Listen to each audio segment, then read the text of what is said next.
All good. Yeah. All right.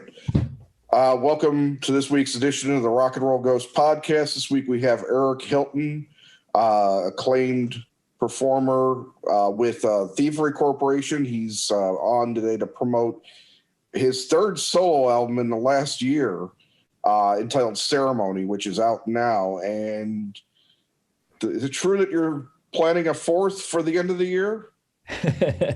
Well, I'm always planning a new one. I'm kind of working on two or three different concept LPs that who knows which one will come off first. Okay. On them simultaneously, so we'll see. Gotcha. Are you doing all of this at your home? I am. Yeah, my home studio. That's cool. It's nice. That's how you've been doing it for the solo releases, or is that normally where you work out ideas for demos and stuff? I do everything for my own stuff at home. For Thievery, I have another studio across town called Montserrat House that we had for about 3 or 4 years. It's a little bit more of an elaborate studio, but it's pretty dormant right now. Yeah. Is that your studio for the band, or is that like a studio that you also rent out for other people to? It's our own studio. It's really It's become like my studio. Me and my friend Daryl, who I do the archives with, use it for like reggae rehearsals and stuff like that. And it's more of a live recording studio, so it's better for larger ensembles and stuff like that. Okay, great. Well, first of all, I didn't even ask how you're doing today. Oh, I'm doing all right. How are you? I'm doing good. Yeah, just actually, I've been listening. I'm a little mellow. I took there's a certain something that's legal here in Illinois now, so I took a little mints, and I've kind of been chilling out listening to your solo albums from the last year, and I just got done with the last Thievery Corporation release, the symphonic. Oh, cool. One. And I've been a big fan for a while, but it's like, I've got a bunch of Thievery Corporation stuff on my playlist, my mega driving playlist and stuff like that. And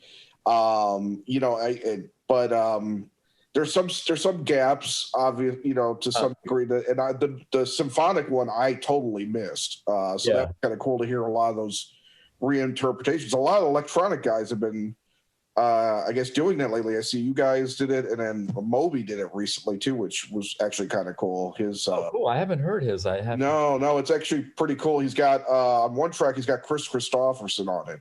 Oh wow, that's cool. That's pretty neat. He's got a very deep register at this point. Yeah. Well, tell me a little bit about what differentiates Ceremony from both your other two solo works in the last year and your work with Thievery Corporation, or is it just of a similar mindset, just a different vibe in some ways? I mean, I think at times it's a different vibe because it's a little bit more like ambient electronic. I've been flirting with ambient music in general, but I've never been very comfortable just making straight ahead kind of Brian Eno style ambient music. Mm-hmm. Although now I'm kind of getting into it more and more. So it's one of the different styles I'm working on. But Ceremony, I recorded it in the woods. I recorded at this cabin where I live part-time.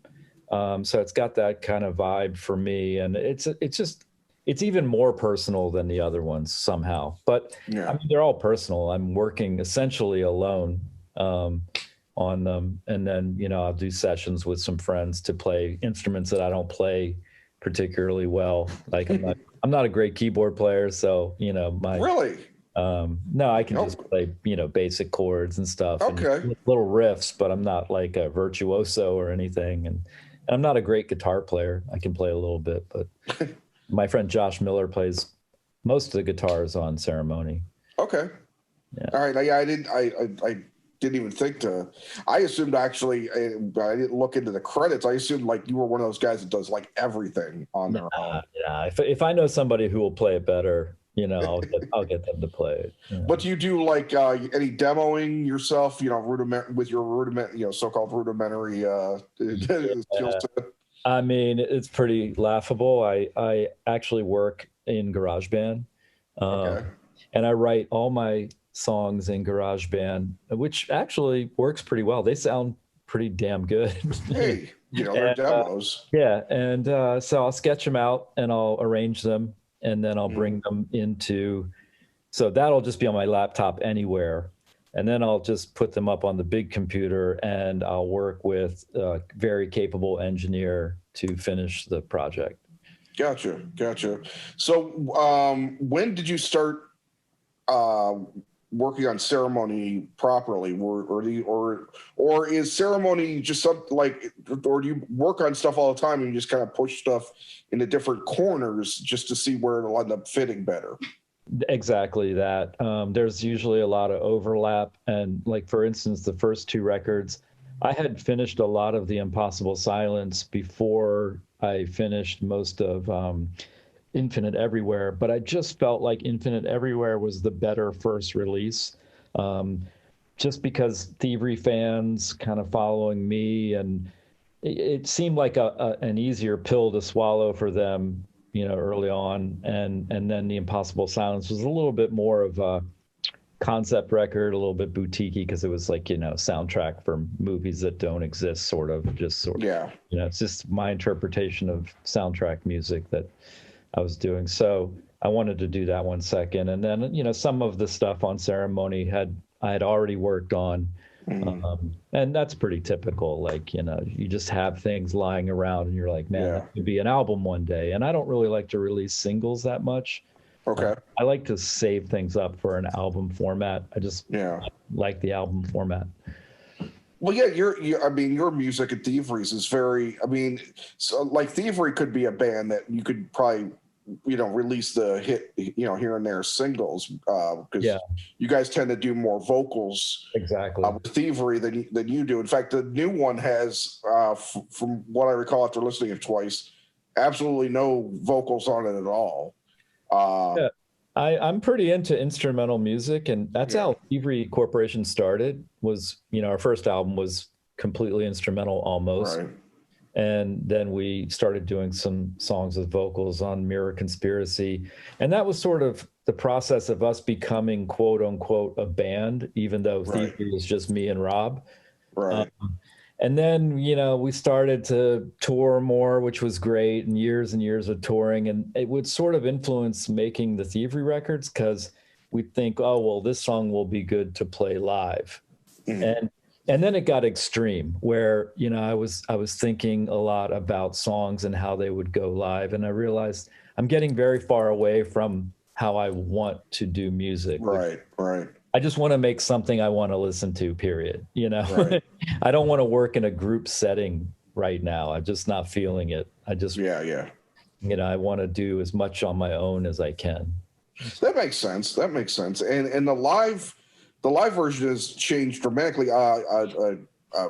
Somebody I know a bit, I don't know him very well, but is Frank Oral, and he's always posting, on things that he's out on tour. In fact, listening to Symphonic album, he's the last vocalist on the album, which was kind of cool, because honestly, I know he sings a lot around Chicago, where I'm at. When he's able to, when anyone's able to, for right. But it's kind of cool that he got hooked up with you guys. Can you tell me a little bit about how that first happened? Well, it's really interesting. I had heard, of course, of Poi Dog Pondering from back in the day, but I didn't know Frank, and neither did Rob. But we have a mutual friend, Brian Liu, who is a very social person, and he just knows a lot of people. And he actually suggested Frank for our band as a percussionist. Yeah. And so Frank has generally been a percussionist in Thievery for years now. Yeah. It's hilarious, because do we even really need a percussionist? No. but he's incredible. He does add a lot to the live show on percussion, for sure, and he always did.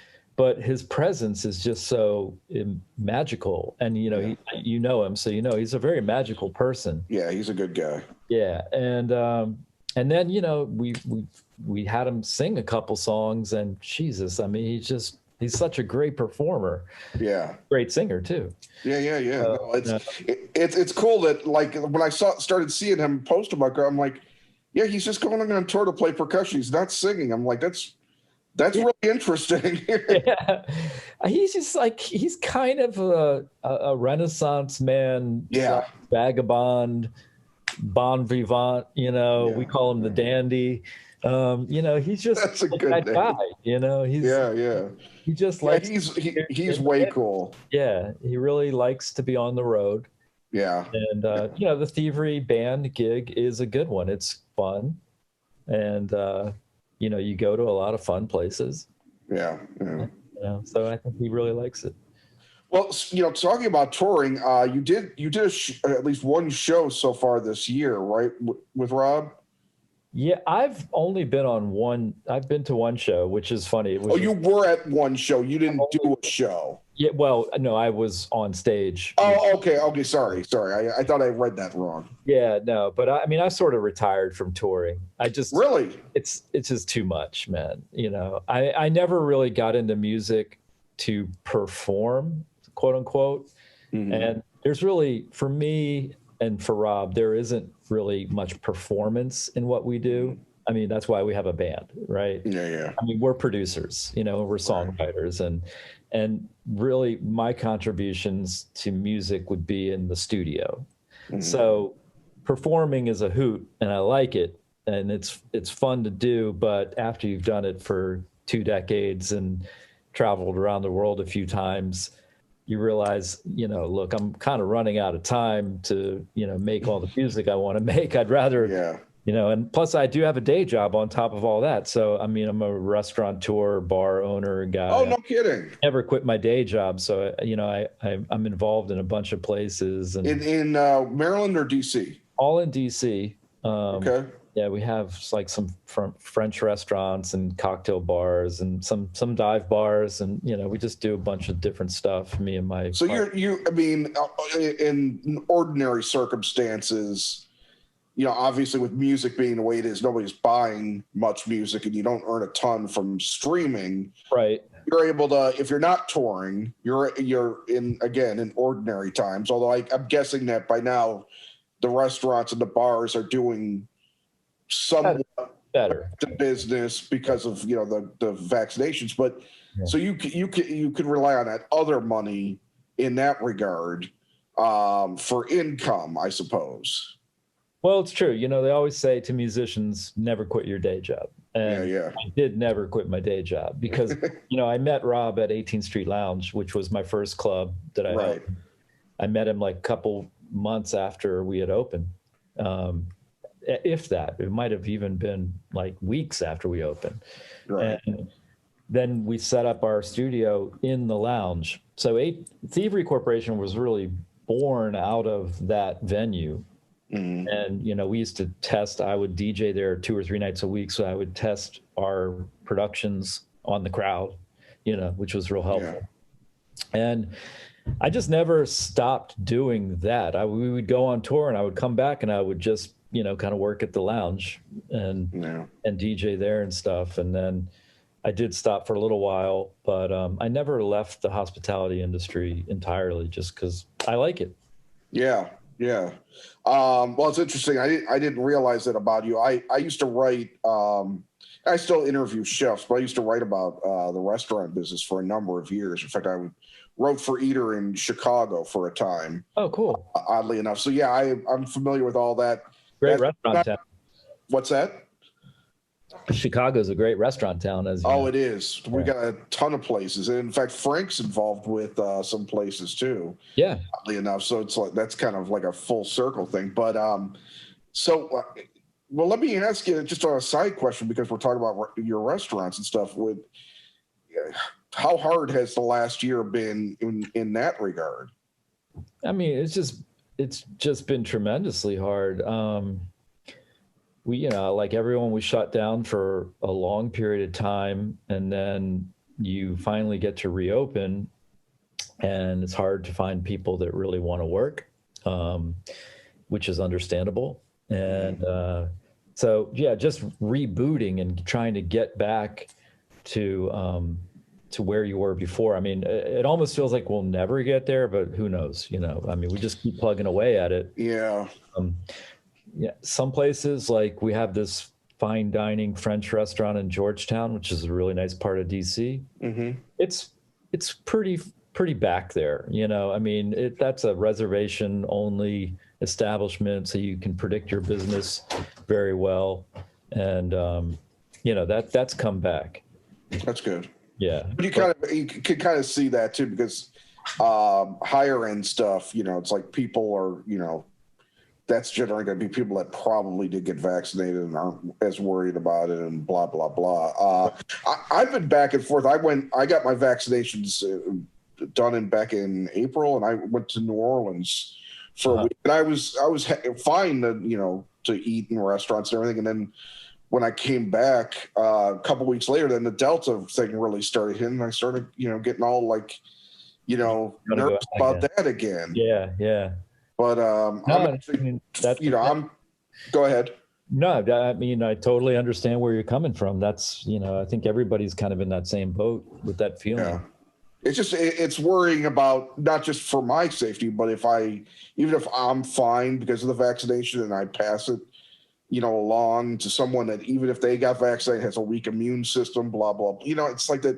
It's that burden. It's like there are people out there that either don't care at all, don't care about what they do to other people or even themselves. And then there's others of us that are sitting there burdened with this weight of, can I bear responsibility of possibly harming someone else just because I want to go out, Right.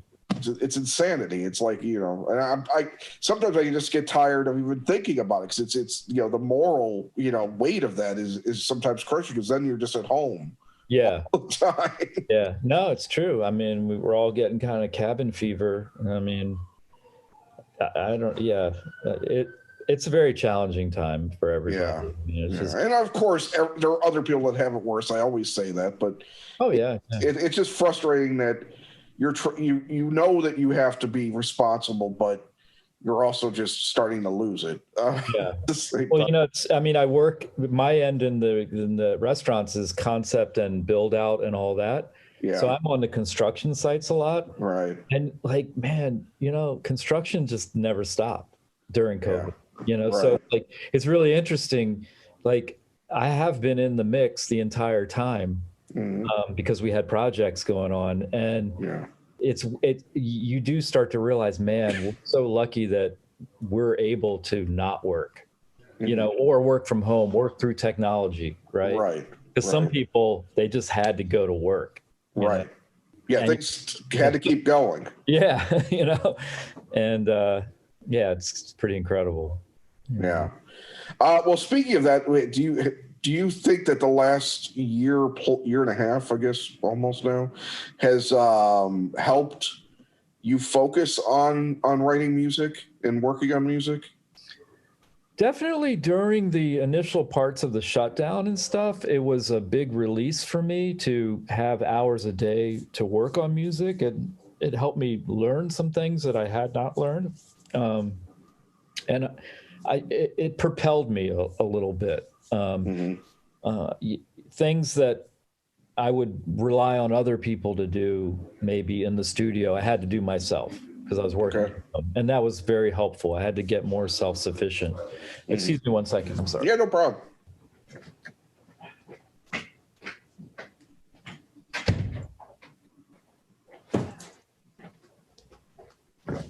That's my very loud construction partner. Oh, right, hold on a second. He's getting on the phone with somebody. Okay, no problem. I'll have that cut out. That's all good. Yeah.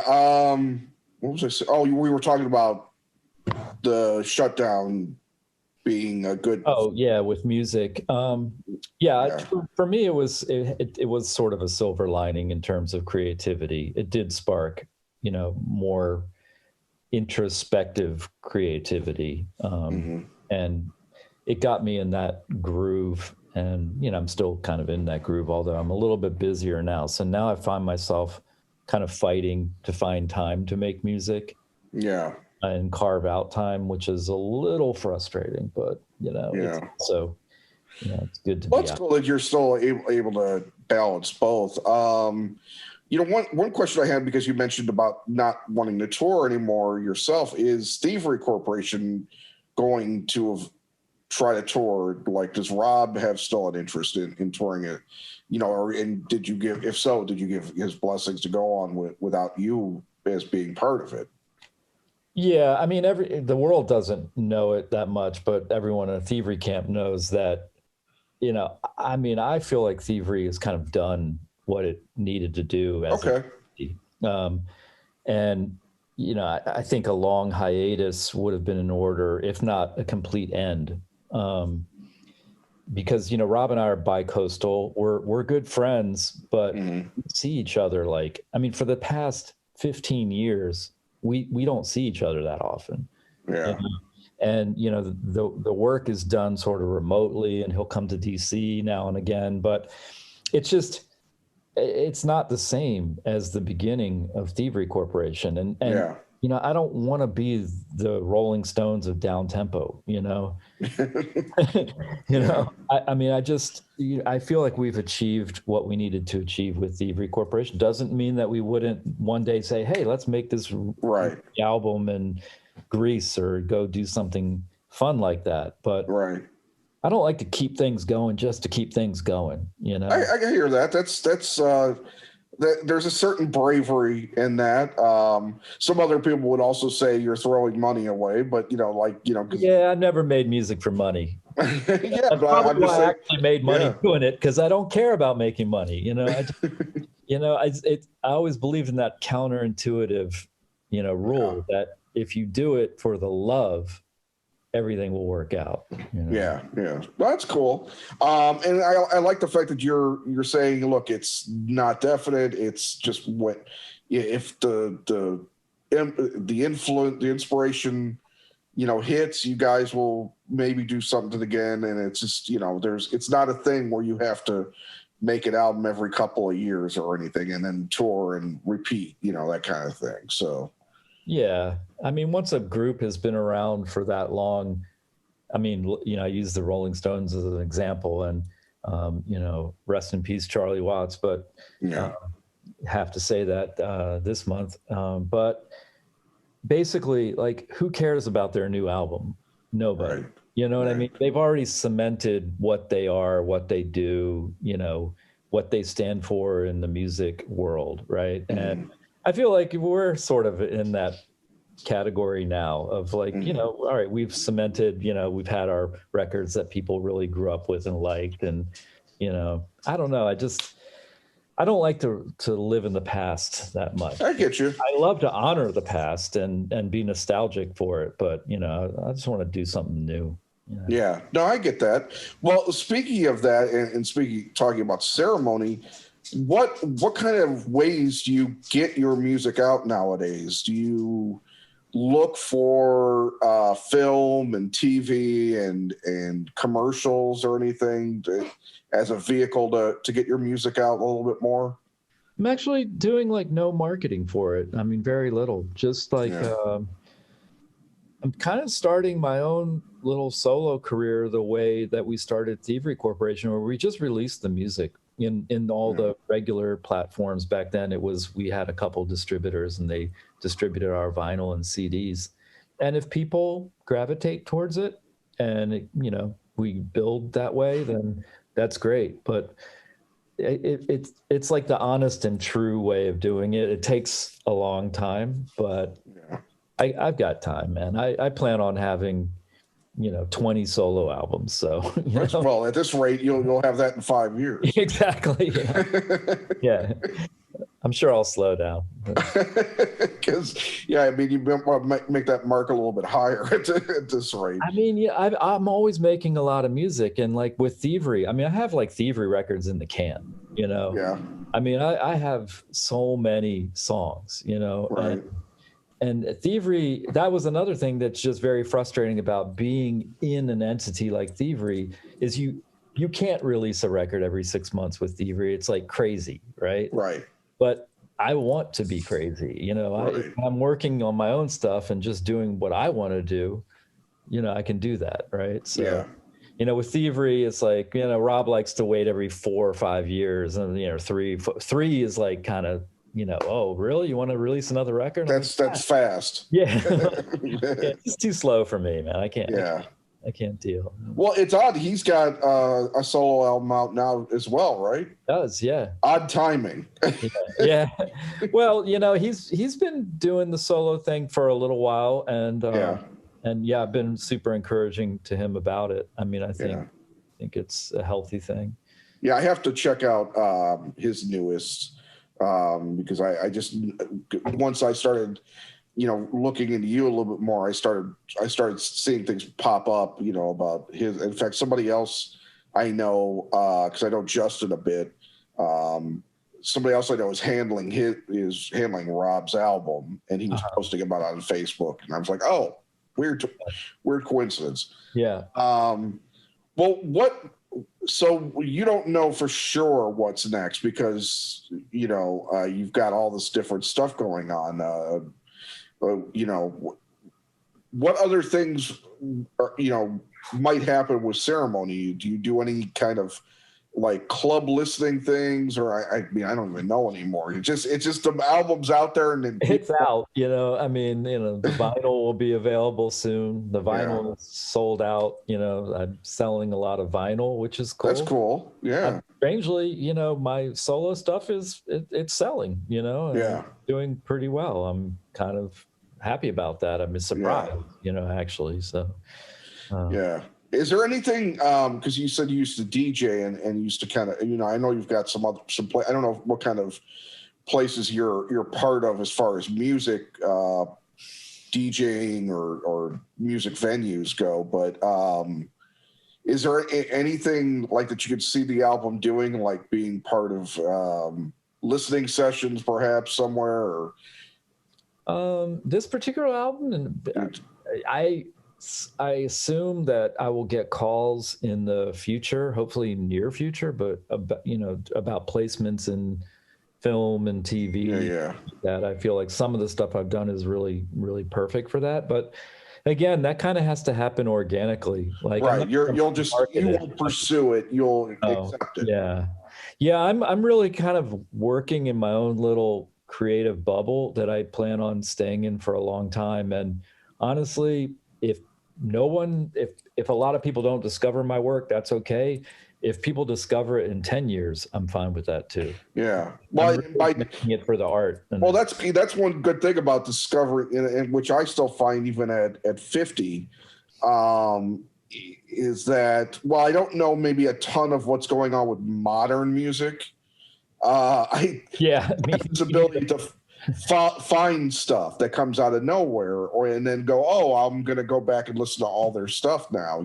It's like that kind of thing. So yes, somebody having that kind of, somebody maybe catching this interview goes, now I got to listen to all of Thievery Corporation. Yeah. Like one of those. I used to think like if someone who discovers Thievery Corporation, like say a few years ago, they're really lucky if they're into Thievery Corporation, because then they can go back and hear all these albums they're not familiar with. Yeah.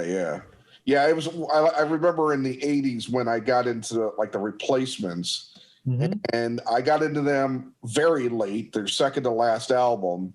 So I was able to go and get all of their cassettes, wherever, and see the evolution of this band from, snotty garage rockers to, well-produced studio, mainstream record label, act. And that's always kind of cool. I still love discovering music. So it's one of my favorite things.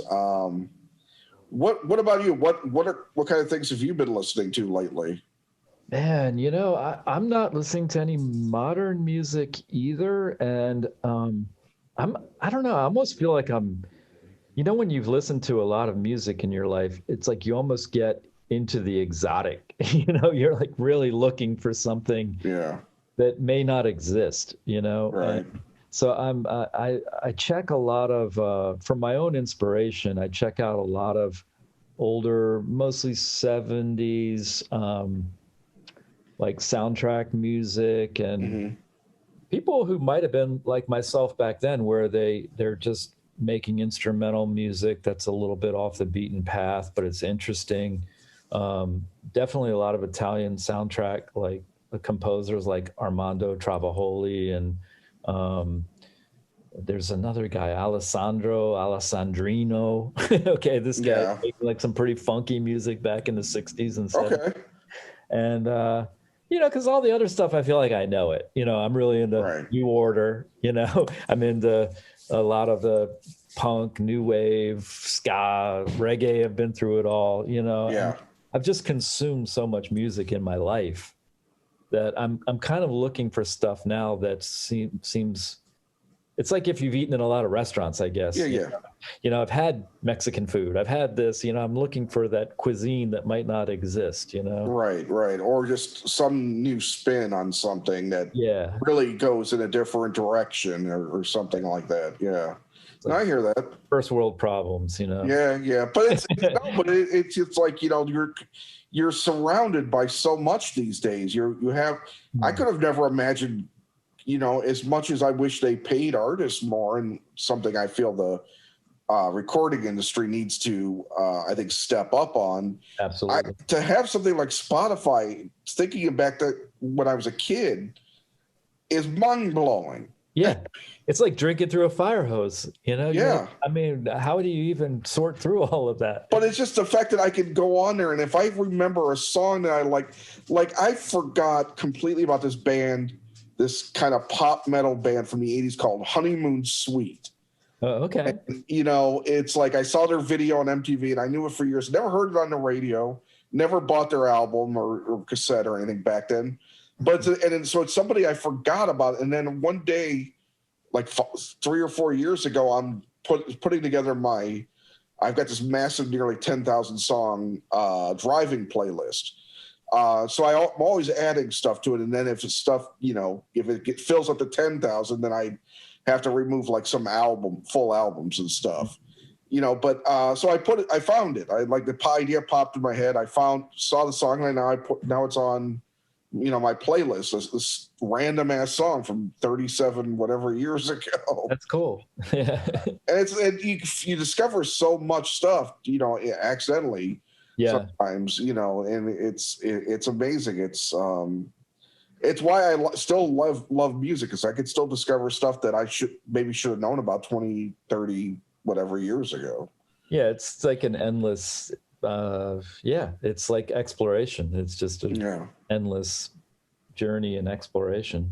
Yeah, it's always amazing what's not available. Like one of the biggest one that's not available is I went to look for, because I got really into the Fleetwood Mac era, the Buckingham Nicks era.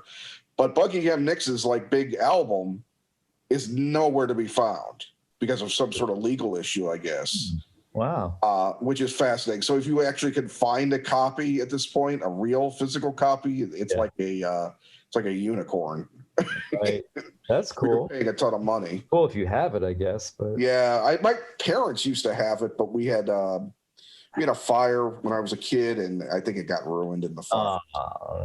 Because I remember the cover. I remember because them naked and stuff. It's like, oh wow, as a young kid, that's like, oh.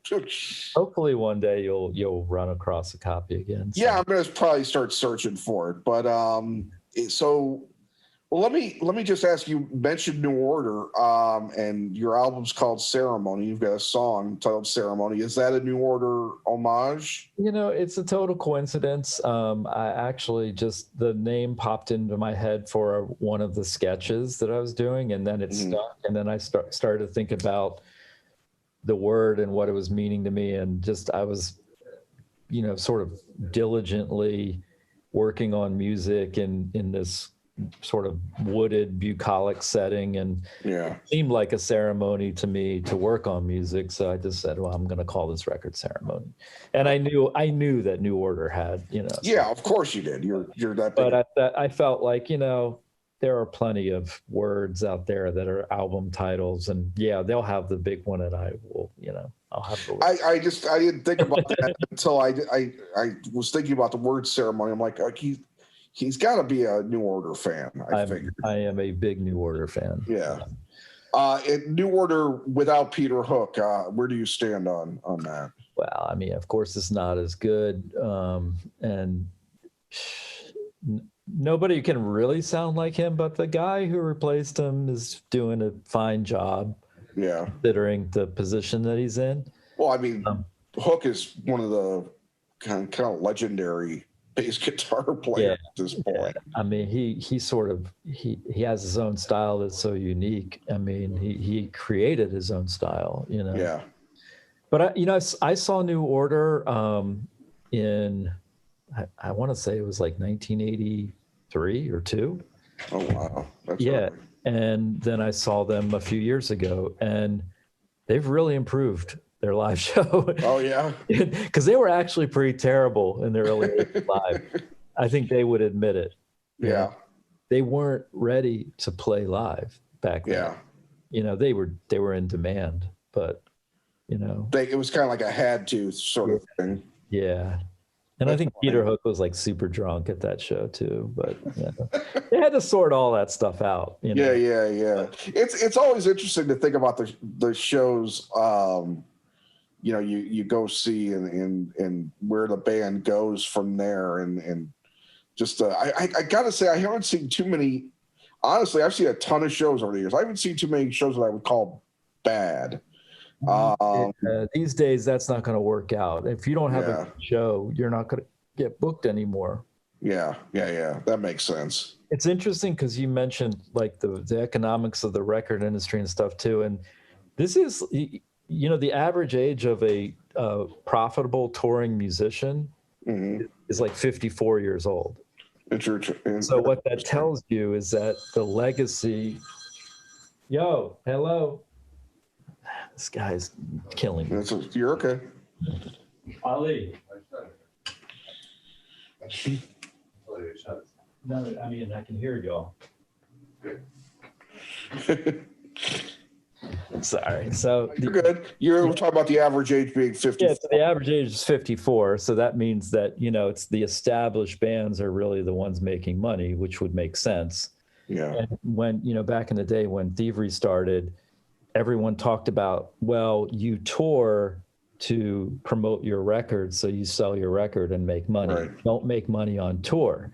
And I'm just wondering, well, how has it flipped now where supposedly you make money on tour? Right. It's very well. It means you the only money you make is on. That's the best way of putting it. Is the only money you will make is the money on tour. And then you got to be careful, or else you're not going to have any money there either. Yeah.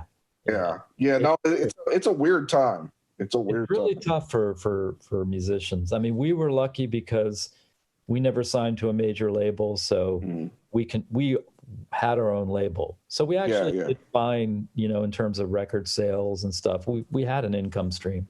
You didn't have to give a lot of your money away to somebody else for the most part. Yeah, which is always beneficial. Well, it's amazing because you guys really got out there without that support. Even at that time, that was still a thing. People still went to labels, you know, and they were seen as the ones, you know, to make or break somebody basically. And you were able to do it independently, which is pretty wild because in my opinion, you guys are up there with, like, when I think of, you know, artists, electronic artists, especially, you're up there in my head with Moby and Chemical Brothers and whoever, you know, because I think I tend to put a lot, even though you guys do completely different things. There's something sometimes where you meet in the middle somewhere. Yep. But the other thing too with Thievery that I love is because I'm a very nascent Bossa Nova fan, so I like a lot of Bossa Nova. I pretty much almost any Bossa Nova I hear I like. Yeah, just don't know enough about it yet, aside from what's his name, Gilberto. Yeah, and you know, maybe some Stan Getz. Yeah, and Herb Alpert and you know, stuff like that. It's like I've got an idea. You know, I don't know enough about the music. So one thing I've always appreciated about you guys is that kind of connection to what I think is one of the classiest musical styles ever is Bossa Nova. I totally agree with you on that. It always reminds me of like the 60s and martinis and being cool and stuff like that, I concur. What is your relationship still with Bossa Nova? Do you still find yourself discovering things that you didn't know about, or where are you at in that level? Well, I mean, it's definitely a style of music that I've mined it a lot. Searching for records and collecting records. So, I've definitely consumed a lot of bossa nova, and yeah, I one time when I was shopping for just, I guess maybe new wave stuff or who knows what it was back then, I bought Jazz Samba Encore by Luis Bonfa and Stan Getz, Okay. and the record really blew me away. And Yeah. and I think it was the first bossa nova record I ever bought, and I loved it so much. And I realized that a lot of the stuff in the early '80s that I was gravitating to was revivalist music. So like the first Everything But the Girl record, which is Okay. essentially a jazz record, and Right. and then Specials and the two-tone era stuff, which is just a revival of ska and rocksteady. So I started getting into like what inspired those people, and Gotcha. then I got it. I'm like, oh, okay, I see where your influence is. Everything But the Girl was influenced by probably Chet Baker and a lot of like interesting jazz artists and stuff. So Yeah.